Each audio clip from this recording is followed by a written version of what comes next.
നമസ്കാരം. ഞാൻ നിങ്ങളുടെ സ്വന്തം ശരവൺ മഹേശ്വർ. കൃഷ്ണശിലയായി എന്ന എൻ്റെ പ്രോഗ്രാമിലെ 26ാമത്തെ എപ്പിസോഡാണിത്.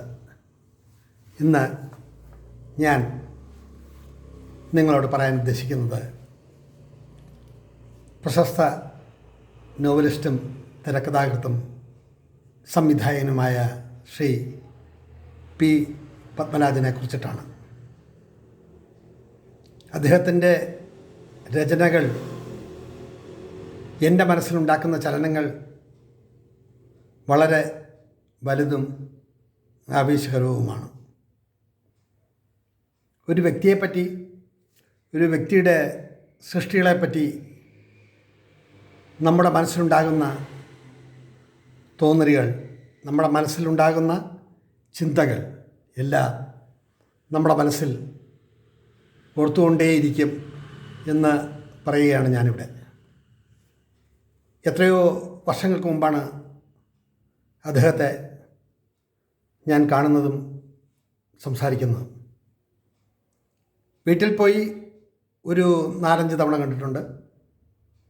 പിന്നെ പറന്ന് എന്ന ചിത്രത്തിൻ്റെ റെക്കോർഡിംഗ് വേളയിലും ഞാൻ അദ്ദേഹത്തെ കണ്ട് സംസാരിച്ചിട്ടുണ്ട്. അപ്പോൾ അദ്ദേഹത്തെക്കുറിച്ച് പറയുമ്പോൾ എനിക്ക് 100 നാവാണ്. വ്യക്തിപരമായിട്ടുള്ള ബന്ധങ്ങളൊന്നും ഇല്ല എങ്കിലും എഴുത്തുകാരൻ എന്നുള്ള നിലയിൽ മലയാള സാഹിത്യത്തിൽ ഒരു വലിയ സ്ഥാനം തന്നെയാണുള്ളത്. 4-5 കത്തുകൾ അദ്ദേഹം എനിക്ക് എഴുതിയിട്ടുണ്ട്. ചില പുസ്തകങ്ങൾ കിട്ടി, ഞാൻ എഴുതിയ തിരക്കഥ കിട്ടിയിട്ടില്ല, അങ്ങനെയൊക്കെ പറഞ്ഞിട്ട് ചില കത്തുകൾ എനിക്ക് ലഭിച്ചിട്ടുണ്ട്. അദ്ദേഹത്തിൻ്റെ ഇതാ ഇവിടെ വരെ എന്നുള്ള സൃഷ്ടിയും നക്ഷത്രങ്ങളെ കാവൽ എന്നുള്ളതുമാണ് എനിക്ക് പ്രിയങ്കരമായി തോന്നിയിട്ടുള്ളത്. 23/5/1945 ആലപ്പുഴ ജില്ലയിലെ ഹരിപ്പാടിനടുത്ത് മുതുകുളത്ത് ജനിച്ചു. 36 തിരക്കഥകൾ, 18 ചലച്ചിത്രങ്ങൾ സംവിധാനം ചെയ്തു. ദേശീയവും സ്റ്റേറ്റും അന്തർദേശീയ അവാർഡുകളും അദ്ദേഹത്തിന് ലഭിച്ചിട്ടുണ്ട്. അദ്ദേഹവും ഞാനുമായിട്ടുള്ള പരിചയം ഒരുപാട് കാലത്തെ പരിചയങ്ങൾ എന്ന് പറയാൻ ആവതല്ല. കത്തുകൾ ഒരു 6-7 കത്തുകൾ അങ്ങോട്ടും ഇങ്ങോട്ടും അയച്ചിട്ടുണ്ട്. പക്ഷെ നേരിൽ കാണുന്നത് എന്നിലെ നടനെ അഭ്രപാളികളിലൂടെ കാണിക്കാൻ വേണ്ടിയിട്ടുള്ള ആവേശ തിമിർപ്പിനാൽ പൂജപ്പുരയിലുള്ള അദ്ദേഹത്തിൻ്റെ വസതിയിൽ 3-4 തവണ പോയിട്ടുണ്ട്. പെരുവഴി അമ്പലത്തിൻ്റെ ചിന്തയും ചർച്ചകളുമായിട്ട് നടക്കുമ്പോഴാണ് ആദ്യമായി അദ്ദേഹത്തിൻ്റെ വീട്ടിൽ ചെന്ന് കാണുന്നത്. അങ്ങനെ അഭിനയവും മോഹവും കാര്യങ്ങളുമൊക്കെ സംസാരിക്കുമ്പോൾ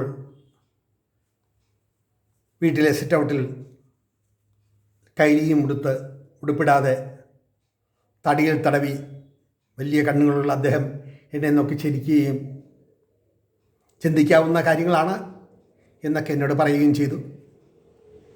അങ്ങനെ ഒരു 15-20 മിനിറ്റത്തെ സംസാരം.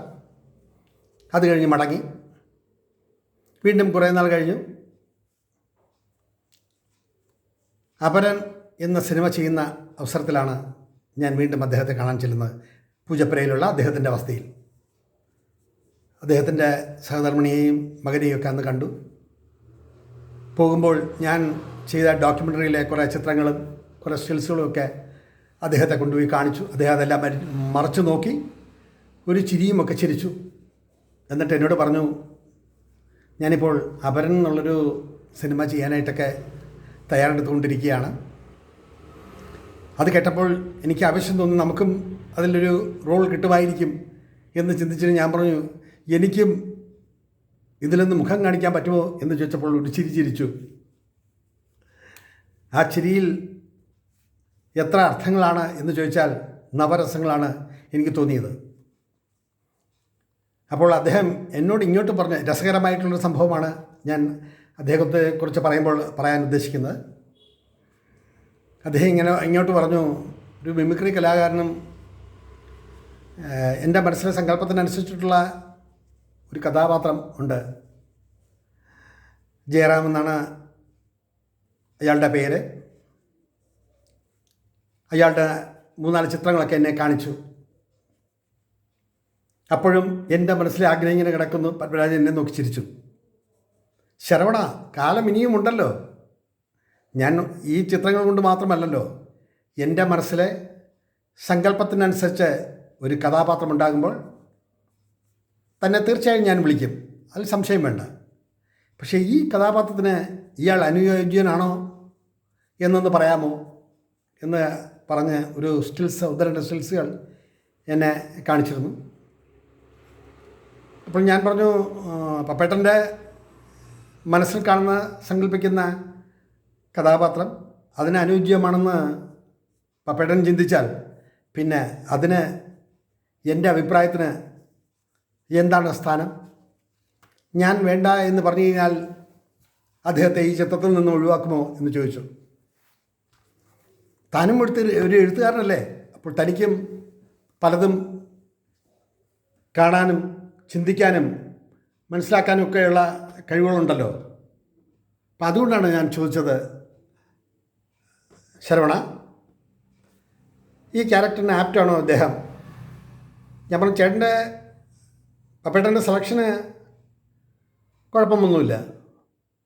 മനസ്സിലൊരു കഥാപാത്രത്തെ നമ്മൾ സങ്കല്പിക്കുമ്പോൾ അത് നോവലായാലും എന്തായാലും നാടകമായാലും തിരക്കഥയായാലും ഏതായാലും നമ്മുടെ മനസ്സിന് അനുയോജ്യമായിട്ടുള്ള ഒരു ഫിഗറിനെ നമുക്ക് കാണുമ്പോൾ നമുക്കത് പൂർണ്ണമായിട്ടും അതുമായിട്ട് യോജിക്കാൻ കഴിയും. പപ്പേട്ടൻ്റെ സെലക്ഷൻ മോശമല്ല, നല്ലതാണ്, മുൻപോട്ട് പോകുന്നതിൽ യാതൊരു തെറ്റുമില്ല എന്ന് എന്നോട് പറഞ്ഞു. അപ്പോഴും അതൊരു 2-ാമത്തെ 3-ാമത്തെ തവണയാണ്. കണ്ടിറങ്ങുമ്പോൾ അദ്ദേഹം ഒന്ന് നോക്കി ചിരിച്ചു. വീടിൻ്റെ പൂമുഖത്തോട്ട് വാതിലിൻ്റെ അവിടം വരെ വന്നുള്ളൂ. വന്നിട്ട് പറഞ്ഞു, ശരവണ, ഞാൻ മറന്നിട്ടില്ല, എൻ്റെ മനസ്സിൽ താനുണ്ട് കേട്ടോ, അനുയോജ്യമായ വരട്ടെ എന്ന് പറഞ്ഞു. ഞാൻ പറഞ്ഞു, അതിൽ പപ്പേട്ട കുഴപ്പമൊന്നുമില്ല. ആവശ്യകം മുട്ടുവീഴും തുറക്കപ്പെടും എന്നാണല്ലോ പ്രമാണം. നമ്മൾ മുട്ടിക്കൊണ്ടേ ഇരിക്കുക, തുറക്കുന്നെങ്കിൽ തുറക്കട്ടെ, ഇല്ലെങ്കിൽ അതിൽ നിരാശപ്പെടേണ്ട കാര്യമില്ല, അല്ലെങ്കിൽ വിഷമിക്കേണ്ട കാര്യമില്ല. ഒരു യുദ്ധരംഗത്ത് മനുഷ്യൻ വിവിധ തരത്തിലുള്ള ബുദ്ധികൾ അവിടെ ഉപയോഗിക്കും. അതുപോലെയാണ് ഒരു തരത്തിലല്ലെങ്കിൽ മറ്റൊരു തരത്തിൽ ഒരു ക്രിയേഷൻ്റെ അല്ലെങ്കിൽ ഒരു സിനിമയുടെ ജനനം. നമ്മൾ പ്രതീക്ഷിക്കാത്ത പലരും അതിൽ കടന്നു വരും. നമ്മൾ പ്രതീക്ഷിച്ച പലരും അതിൽ നിന്ന് ഒഴിവാക്കപ്പെടുകയും ചെയ്യും. അതിൽ ദുഃഖത്തിൻ്റെ ലാഞ്ചനയൊന്നും ഉണ്ടാവേണ്ട കാര്യമില്ല. അതൊക്കെ കഴിഞ്ഞ് കുറേ ദിവസം കഴിഞ്ഞു. അവരുടെ ചിത്രീകരണമൊക്കെ തുടങ്ങി. ഇനിയാണ് വളരെ രസകരവും എങ്കിൽ മനസ്സിന് ദേഷ്യം തോന്നുന്നതായിട്ടുള്ള ഒരു അനുഭവം ഉണ്ടാകുന്നത്. അത് പപ്പേട്ടൻ്റെ അപരൻ ഷൂട്ടിങ്ങൊക്കെ തുടങ്ങി. ഫസ്റ്റ് ഷെഡ്യൂൾ കഴിഞ്ഞു തോന്നുന്നു, 2-ാമത്തെ ഷെഡ്യൂളോ മറ്റോ ആണ്. ആ സമയത്ത് തിരുവനന്തപുരത്തെ അമൃത ഹോട്ടലിൽ ജയറാം താമസിക്കുകയാണ്. നടൻ ജയറാം ഇവിടെ താമസിക്കുകയാണ്.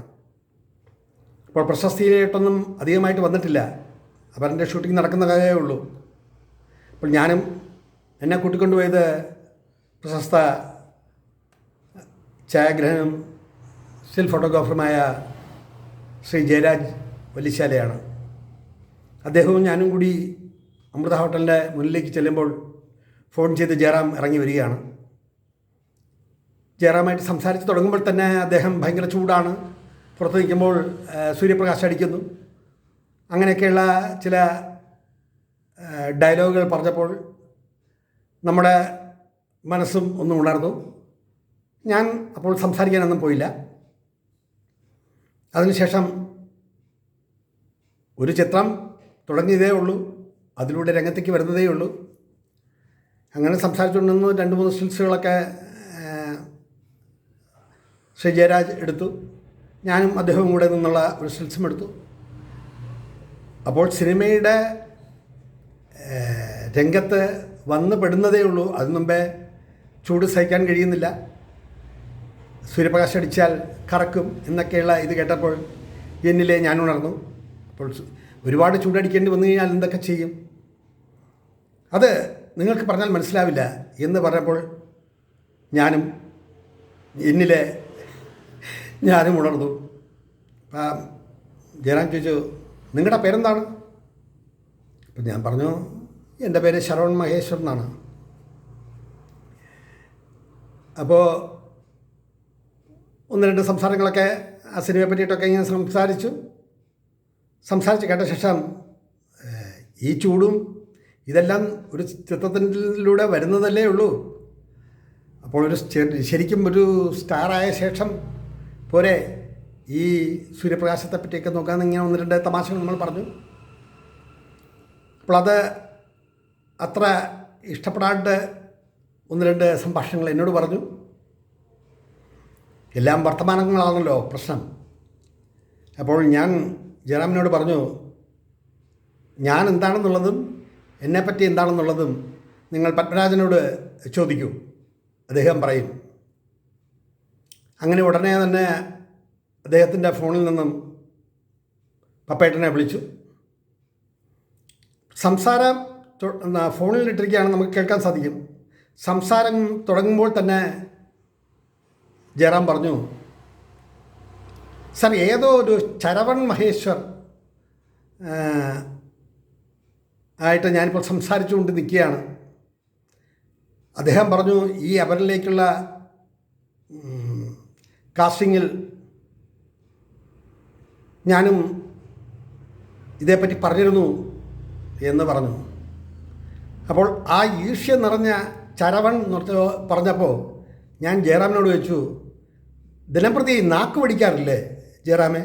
ശരവൺ എന്ന് പറഞ്ഞ് പഠിക്കൂ എന്ന് ഞാൻ അല്പം ക്രോധത്തിൽ പറഞ്ഞു. അപ്പോൾ പപ്പേട്ടൻ ലൈനിൽ നിന്നിട്ട് പറഞ്ഞു, ജയറാം, ഓരോ ആൾക്കാരോട് സംസാരിക്കുമ്പോഴും വളരെ സൂക്ഷിച്ചും നല്ല രീതിയിലും സംസാരിക്കൂ. ഒരു തുടക്കക്കാരനല്ലേ, ഇത്രയും ധാർഷ്ട്യം നല്ലതല്ല. അദ്ദേഹം ഒരു വലിയ എഴുത്തുകാരനാണ്. നിങ്ങളെ ഈ സിനിമയിലേക്ക് കാസ്റ്റ് ചെയ്യണോ എന്ന് ചോദിച്ചപ്പോൾ അദ്ദേഹവും കൂടി സപ്പോർട്ട് ചെയ്തുകൊണ്ടാണ് നിങ്ങൾ ഈ ചിത്രത്തിൽ പ്രധാന വേഷത്തിൽ അഭിനയിക്കുന്നത്. അപ്പോൾ ആളുകളെ മനസ്സിലാക്കാനും വിലയിരുത്താനും നല്ല രീതിയിൽ പെരുമാറാനും പഠിക്കണം ജയറാം, തുടക്കമല്ലേ ആയുള്ളൂ. ശരി സാർ, ശരി സാർ. പിന്നെ ജയറാമിന് ശബ്ദമില്ല. അങ്ങനെ ഫോൺ കട്ട് ചെയ്തു. എന്നിട്ട് ഒരു ജാള്യത മുഖത്ത് പടർന്നു. അപ്പോൾ ജയരാജേട്ടൻ ചിരിച്ചു. കാലമല്ലേ എല്ലാം നിശ്ചയിക്കപ്പെടുക ജയറാം, ആരെയും മുൻകൂട്ടി വിലയിരുത്താൻ കഴിയില്ലല്ലോ എന്ന് പറഞ്ഞു. ഒരു വല്ലാത്ത പ്രയാസം ആ മുഖത്ത് നിഴലിച്ചു. ഞാനിങ്ങനെ തോളിൽ തട്ടിയിട്ട് പറഞ്ഞു, ജയറാമേ, ഞാൻ ആദ്യമായിട്ടാണ് നിങ്ങളെ കാണുന്നതും സംസാരിക്കുന്നത്. അപ്പോൾ നിങ്ങൾ എൻ്റെ പേരിനെ തന്നെ ഒന്ന് അവഹേളിച്ച് സംസാരിച്ചപ്പോഴാണ് ഞാൻ പ്രതികരിച്ചത്. Give respect and take respect എന്നാണ് പ്രമാണം. നിങ്ങൾ ഉടനെ തന്നെ പത്മരാജനെ വിളിച്ച് സംസാരിച്ചു. പത്മരാജൻ പറഞ്ഞ അഭിപ്രായം അല്ലെ വാക്കുകൾ നിങ്ങൾ കേട്ടുവോ എന്ന് ചോദിച്ചു. അപ്പോൾ അത് തന്നെ ഒരു തെറ്റായിട്ടുള്ള ചിന്തയ്ക്ക് വഴിവെച്ചില്ലേ എന്ന് ചോദിച്ചു. ആരെയും മുൻകൂട്ടി ഒന്നും ചിന്തിച്ച് കൂട്ടരുത് എന്നൊക്കെ പറഞ്ഞു. ക്ഷമിക്കണം ശരവൺജി എന്ന് പറഞ്ഞ് തോൾ തട്ടി അദ്ദേഹവും കടന്നുപോയി.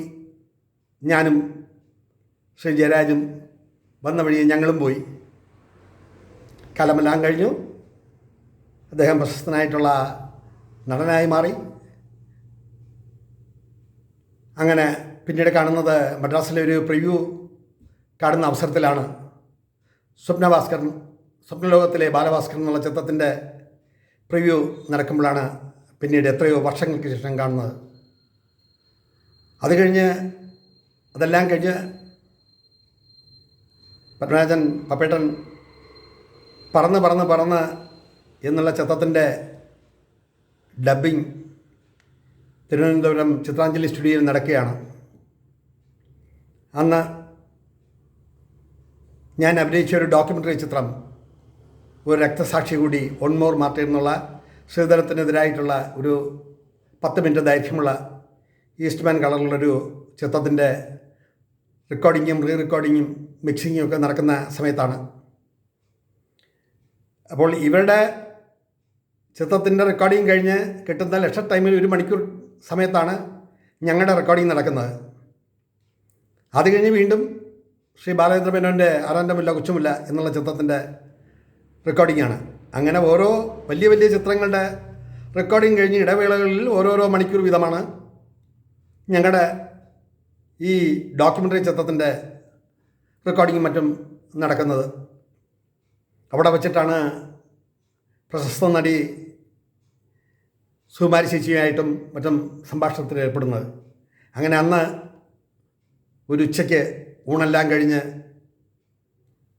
റെക്കോർഡിംഗ് തിയേറ്ററിൻ്റെ പുറത്ത് എന്തോ ആലോചിച്ച് കൈവിരലുകൾ കൊണ്ട് തടിയിൽ ഒഴിഞ്ഞ് അസ്വസ്ഥനായി അങ്ങനെ നടക്കുമ്പോഴാണ് എഡിറ്റിംഗ് റൂമിൽ നിന്നും ഞാൻ ഇറങ്ങി വന്ന് പപ്പേട്ടനെ കണ്ട് സംസാരിച്ചത്. അപ്പോൾ വളരെ അസ്വസ്ഥതയിലായതുകൊണ്ട് ഞാൻ കൂടുതലൊന്നും സംസാരിച്ചില്ല. അപ്പോൾ ഞാൻ ചോദിച്ചു, എന്ത് പറ്റി പപ്പേട്ട, ഭയങ്കര ഡിപ്രസ്ഡാണെന്ന് തോന്നുന്നു. അങ്ങനെയൊന്നുമില്ല, കുറേ കാലമായല്ലോ ശരവണ കണ്ടിട്ട്. ശരവണൻ്റെ ഒരു ഡോക്യുമെൻ്ററിയുടെ റെക്കോർഡിങ് അവിടെ നടക്കുകയാണല്ലേ. നമ്മുടെ ആ സിഗരറ്റ് വലിക്കുന്ന ഭാഗമൊന്നും ശരിയായില്ലല്ലോ. ഞാൻ പറഞ്ഞത്, ജീവിതത്തിൽ ആദ്യമായിട്ടാണ് സിഗരറ്റ് വലിക്കുന്നത്, ഒരു ഇൻ്റർ കട്ട് സീനാണ് സാർ ചേട്ടാ എന്നിങ്ങനെ പറഞ്ഞു. സുകുമാരൻ ചേച്ചിയും പറഞ്ഞു, ഞാനൊക്കെ ആണെങ്കിൽ ആ സീനൊക്കെ എത്ര ബ്രില്യൻ്റായിട്ട് ചെയ്തേരെ. അപ്പോൾ അതിനൊക്കെ മറുപടിയും തമാശകളും ഒക്കെ പറഞ്ഞു. അങ്ങനെ പപ്പേട്ടൻ പറഞ്ഞു, എന്നെ 3-4 പ്രാവശ്യം വന്ന് കണ്ടിട്ടും എൻ്റെ ഒരു ചിത്രത്തിൽ ശരവണന് അഭിനയിക്കാൻ കഴിഞ്ഞില്ല അല്ലേ. ഞാൻ പറഞ്ഞു, സാർ അതിൽ നിരാശയൊന്നുമില്ല, നമ്മൾ 100 വാതിൽ തട്ടുമ്പോൾ ഒരു വാതിൽ തുറക്കും, അഭിനയിച്ചേ മതിയാവൂ എന്നുള്ള ആ ഒരു പാനിക്കായിട്ടുള്ള അവസ്ഥയൊന്നുമില്ല. പക്ഷെ പപ്പേട്ടൻ്റെ തിരക്കഥയും പപ്പേട്ടൻ്റെ സംവിധാന ശൈലിയും ആഖ്യാന ശൈലിയും ഒക്കെ ഒരു പ്രത്യേക തരത്തിലാണല്ലോ എന്നൊക്കെ പറഞ്ഞൊരു 10-15 മിനിറ്റ് സംസാരിച്ച ശേഷം ചായ കുടിക്കുന്നില്ലേ എന്ന് ചോദിച്ചു. എന്നിട്ട് എന്തോ ഓർത്തെടുത്ത്, സെറ്റിൽ വന്നാൽ മറ്റ് സെറ്റുകളിൽ നിന്നും ചായയൊന്നും കുടിക്കാത്ത പാർട്ടി എന്നാണ് ഇവിടെ ഭയങ്കര ഖ്യാതി നിങ്ങളെ പറ്റിയിട്ട്. അപ്പോൾ എന്തായാലും ഞാൻ സെറ്റിലോട്ട് ചെല്ലട്ടെ, എൻ്റെ ഡബിങ്ങും കാര്യങ്ങളും നടക്കുകയാണ്, നമുക്ക് 4-4:30 ആകുമ്പോഴത്തേക്കും ഞാൻ ഇറങ്ങും, ഇന്ന് വയ്യ, കുറച്ച് ക്ഷീണമുണ്ട് എന്ന് പറഞ്ഞ് തിരികെ റെക്കോർഡിംഗ് തിയേറ്ററിലേക്ക് കയറുന്നു. ഞാനും ഞങ്ങളുടെ ഡോക്യുമെൻ്ററിയുടെ സംവിധായകനായ എം വേണുകുമാറും അവിടുത്തെ കാർപ്പറ്റിൽ രാത്രി 2-2:30 മണിക്ക് കിടന്നുറങ്ങി. 2:30 മണിയോളം അവിടെ ഇരുന്നും കിടന്നും ഒക്കെ ശേഷം പാതിരാത്രിയിലാണ് അതിൻ്റെ ബാക്കി ഭാഗങ്ങളൊക്കെ ഞങ്ങളുടെ ഡോക്യുമെൻ്ററി ചെയ്തത്. എല്ലാം കഴിഞ്ഞ് പപ്പേട്ടൻ പോകാറായപ്പോൾ, അന്ന് ഞങ്ങൾക്ക് കാറൊന്നുമില്ല, ഞങ്ങൾ ഓട്ടോയൊക്കെ പിടിച്ചിട്ടാണ് തിരിച്ച് റൂമിലോട്ട് വരുന്നത്. ഇപ്പോൾ ചോദിച്ചു, വരുന്നോ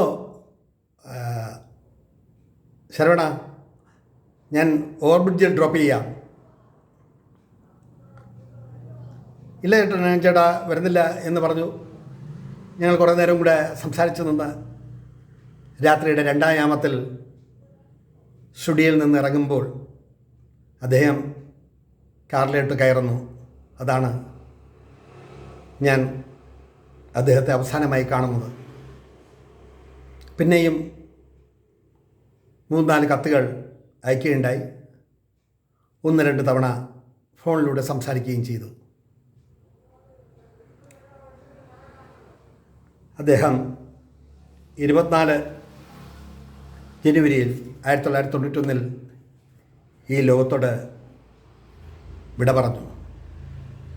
കാലം എത്ര മാറിയാലും കാലത്തിൻ്റെ കാലൊച്ച കേൾക്കുന്നിടത്തോളം കാലം പത്മരാജൻ എന്ന പ്രതിഭാധനനായ സംവിധായകനെ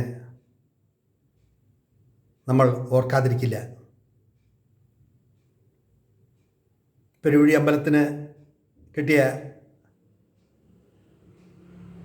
അവാർഡ് എന്നെ കാണിച്ചുകൊണ്ട് അദ്ദേഹം പറഞ്ഞു,